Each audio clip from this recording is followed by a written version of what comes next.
मानव समाचार, मानवता के हक में। कल 18 फरवरी 2022 को गुजरात बम धमाका मुकदमा का फैसला खुसूसी सेशन अदालत ने सुना दिया है। एक जानिब जहां अदालत ने मुकदमा का सामना कर रहे 28 मुलजमीन को मुकदमा से बरी कर दिया था, वहीं आज अदालत ने 49 कसूरवार मुलजमीन की सजाओं पर फैसला सुनाया है। अदालत ने 38 मुलजमीन को फांसी और 11 मुलजमीन को ताहयात उम्र कैद की सजा सुनाई है। इस जिम्न में जमीयतुल उलमा हिंद के सदर मौलाना अरशद मदनी ने अहमदाबाद सेशन कोर्ट के फैसले पर अपना रद्द अमल का इजहार करते हुए कहा कि निचली अदालत का फैसला नाकाबिले यकीन है। जिन 49 लोगों से 38 को फांसी और 11 को ताहयात उम्र कैद की सजा सुनाई गई है, जमीयतुल उलमा हिंद इन सजाओं के खिलाफ हाईकोर्ट से लेकर सुप्रीम कोर्ट तक जाएगी। इंशाअल्लाह जमीयतुल उलमा हिंद मुलजमीन को फांसी के तख्ते से बचाने के लिए मुल्क के नामवर क्रिमिनल वकीला की खिदमत हासिल करेगी और इनके मुकदमात मजबूती से लड़ेगी। हमें पूरा यकीन है कि आला अदालत से इन नौजवानों को मुकम्मल इंसाफ मिल सकेगा। इन्होंने मजीद कहा कि ऐसे कई मुतअद्दिद मामले हैं जिनमें निचली अदालतों ने सजाएं सुना दी, मगर जब वो मामले आला अदालत में गए तो मुकम्मल इंसाफ हुआ था। इसकी एक बड़ी मिसाल अक्षरधाम मंदिर हमला का मामला है, जिसमें निचली अदालत ने मुफ्ती अब्दुल कय्यूम समेत 3 अफराद को फांसी और 4 लोगों को उम्र कैद की सजा सुनाई थी। यहाँ तक कि गुजरात हाईकोर्ट ने भी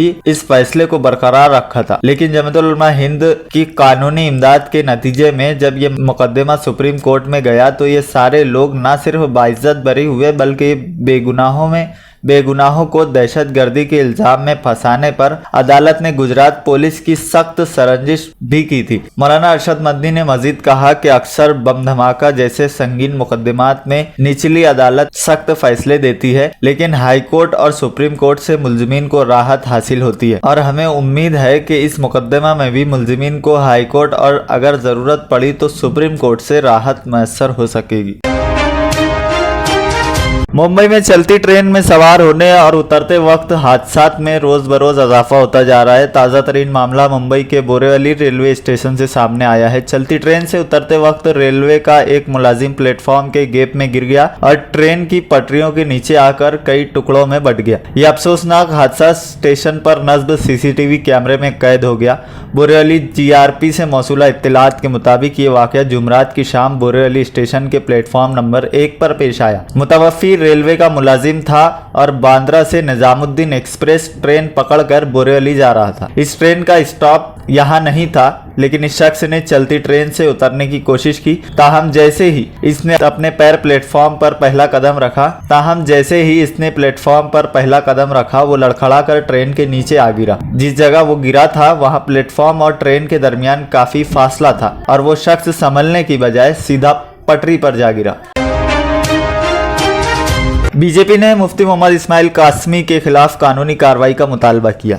सनती शहर के सेंट्रल हलका से कुल हिंद मजलिस इत्तेहादुल मुस्लिमीन के रुकन असम्बली मुफ्ती मोहम्मद इस्माइल कासमी पर हिंदू धर्म की तौहीन, सीता और पर्दा से मुताल्लिक गलत हवाला देने और अक्सरियती तबके के जज्बात को ठेस पहुंचाने का इल्जाम आयद करते हुए बीजेपी के मकामी इकाई ने कानूनी कार्रवाई का मुतालबा किया है। सुनील आबा गायकवाड़ सदर बीजेपी मालेगांव की क़यादत में दर्जनों जिम्मेदारान छावनी पुलिस स्टेशन पहुंचे और कार्रवाई के लिए पुलिस ऑफिसरान से गुफ्तशुनीद की। 10 फरवरी बरोज जुमरात को मालेगांव में जमीयतुल उलमा के ज़ेर एहतमाम दुआइया मजलिस के उन्वान पर अजीज कल्लू स्टेडियम में तकरीब मुनक्किद हुई, जिसमें रुकने असम्बली मुफ्ती मोहम्मद इस्माइल कासमी साहब ने दौरान तकरीर कहा कि हिजाब का तस्वुर महज़िब हिंदू घरानों में भी पाया जाता है। उन्होंने कहा कि आज भी गैर मुस्लिम औरतें घूंघट डाले बगैर पराये मर्दों के सामने नहीं आती। मुफ्ती इस्माइल ने हवाला दिया कि सीता ने भी पर्दा किया था। इसका पता उस वक्त चला जब सीता के देवर लक्ष्मण से सीता की शनाख्त के लिए कहा गया तो लक्ष्मण ने सीता को पैर और पाजेब से पहचाना था, चेहरे से नहीं। रुकन असम्बली मुफ्ती इस्माइल कासमी की तकरीर के इसी हिस्से का हवाला देते हुए बीजेपी ने कानूनी कार्रवाई का मुतालबा किया। सुनील गायकवाड़ के मुताबिक एमएलए मुफ्ती मोहम्मद इस्माइल कासमी ने मां सीता से ताल्लुक गलत अंदाज में इजहार ख्याल किया है, इन्हें इसके लिए माफी मांगना चाहिए। उन्होंने दावा किया कि मुफ्ती मोहम्मद इस्माइल कासमी का बयान हिंदू मुस्लिम मुनाफरत पैदा करने वाला है। दुआया मजलिस के मुंतजमीन और जमीयतुल उलमा के ओहदेदारों के खिलाफ पुलिस ने मुकदमा दर्ज किया। सुनील गायकवाड़ ने मालेगांव में उर्दू घर मुस्कान से मंसूब करने की भी मुखालफत की। उन्होंने 17 फरवरी को मालेगांव म्युनिसिपल कॉरपोरेशन की ऑनलाइन जनरल बोर्ड मीटिंग में एक सियासी उन्वान को रियासती हुकूमत की माली इमदाद से बनने वाली तामीर से जोड़ दिया गया। उर्दू घर को मुस्कान खान से मंसूब करना दुरुस्त नहीं है, इसलिए बीजेपी ने जनरल बोर्ड मीटिंग में भी मुखालफत की।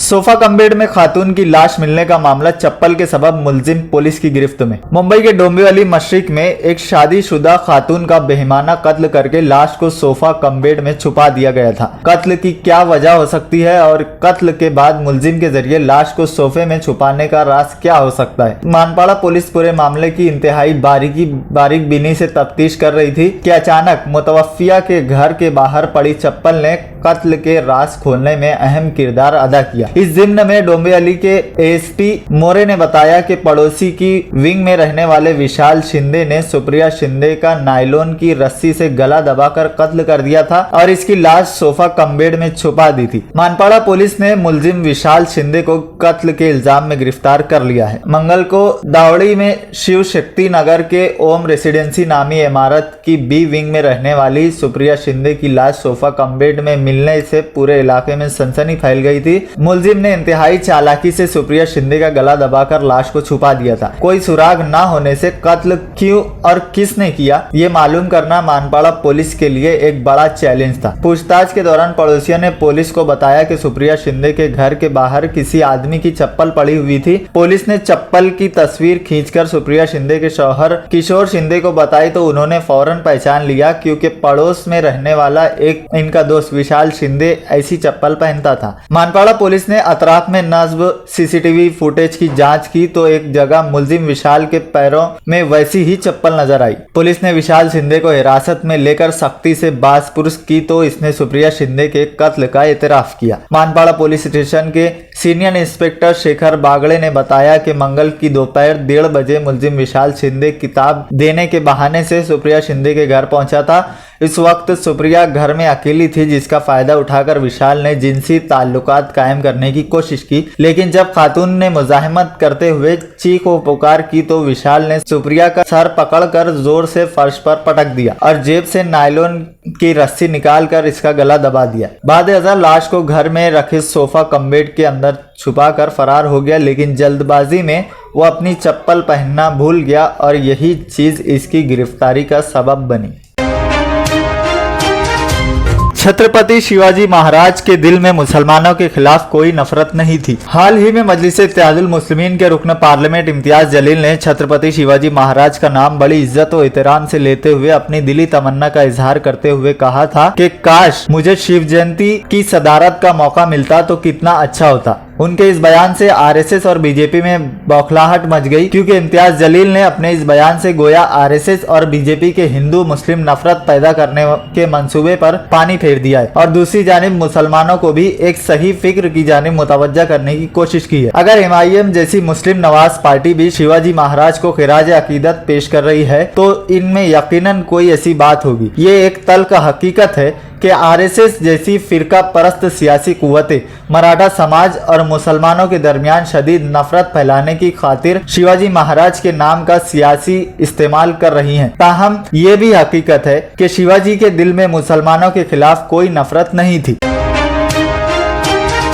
आमिर खान की फिल्म लाल सिंह चड्ढा की रिलीज एक बार फिर मुलतवी। बॉलीवुड में मिस्टर परफेक्शन आमिर खान और करीना कपूर की आने वाली फिल्म लाल सिंह चड्ढा की रिलीज मुलतवी कर दी गई है। आमिर खान और करीना कपूर की film Laal Singh Chaddha Bollywood film Forrest Gump का हिंदी रीमेक है। ये 2022 में सबसे ज्यादा इंतजार की जाने वाली फिल्मों में से एक है। फिल्म रवा साल 14 अप्रैल को रिलीज होनी थी, लेकिन फिल्म की रिलीज मुलतवी कर दी गई थी। आमिर खान प्रोडक्शन हाउस के ऑफिशियल इंस्टाग्राम अकाउंट पर फिल्म की रिलीज मुलतवी करने का ऐलान करते हुए वजह बताई कि फिल्म मुकर्ररा वक्त पर मुकम्मल नहीं की जा सकी, जिसकी वजह से ये फिल्म 14 अप्रैल की बजाय अब 11 अगस्त 2022 को दुनिया भर में रिलीज की जाएगी। वाज़ेह रहे कि फिल्म लाल सिंह चड्ढा की रिलीज कई बार ताखिर का शिकार हो चुकी है। इससे कबल ये फिल्म संजय दत्त की फिल्म KGF चैप्टर 2 के साथ रिलीज होने वाली थी, लेकिन आमिर खान और इनकी टीम ने अपनी फिल्म को संजय दत्त की फिल्म के साथ रिलीज ना किए जाने का फैसला किया और फिल्म की रिलीज मुलतवी कर दी।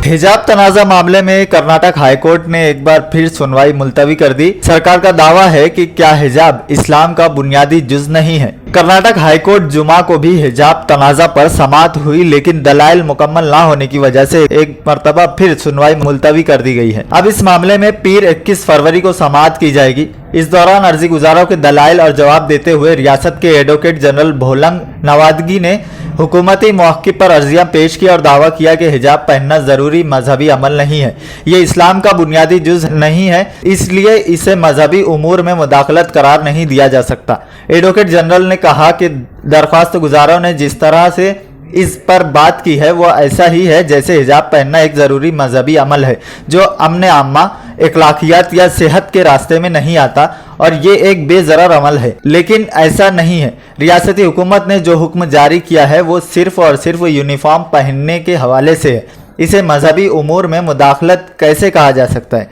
एडवोकेट जनरल नवादगी ने कहा कि हिजाब पहनने के अमल को आईनी अखलाकियात के तहत से गुजारना चाहिए।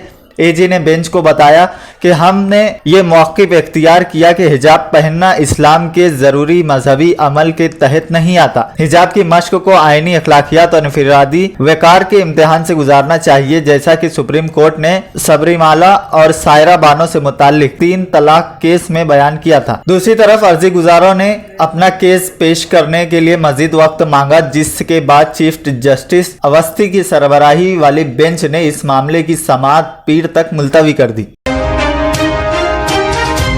मालेगांव शहर की सियासी व समाजी सूरत हाल अभी पुरअमन है और हमारी कोशिश रहेगी कि ये अमन की फिजा हमेशा कायम रहे। इसके लिए पुलिस इंतजामिया को मुस्तैद रहने की ज़रूरत है। इस तरह शहर के तमाम मज़ाहिब के नौजवानों को भी होश व हवाश में रहकर हालात पर नज़र रख कर अमन व अमान बनाए रखना बेहद ज़रूरी है, वरना कुछ नाआकिबत अंदेश अफराद सियासी रोटी सेकने के लिए शहर के अमन व अमान में खलल पैदा करने की कोशिश कर रहे हैं। इस तरह की बसीरत अंगेज जुमलों का इजहार साबिक रुकन असम्बली शेख रशीद ने किया है। मौसूफ नूरबाग शकील जानी बेग गार्डन में मुनक़िदा पुरहुजूम उर्दू मराठी प्रेस कॉन्फ्रेंस से खिताब करते हुए शेख रशीद ने कहा कि शहरी हालात पर मेरी नज़र है और मैं देख रहा हूँ कि शहर को किस रुख पर ले जाया जा रहा है।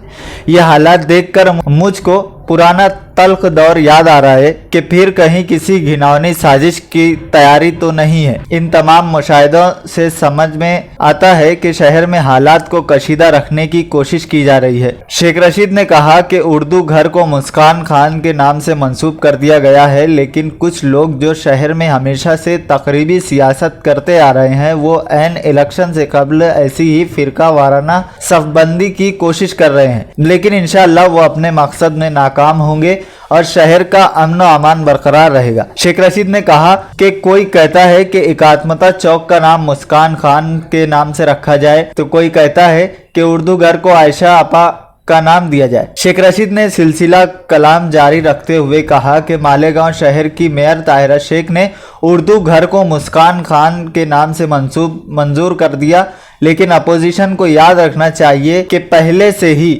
आयशा आपा के नाम से हमने मालेगांव फिल्टर प्लांट का नाम मंसूब किया हुआ है।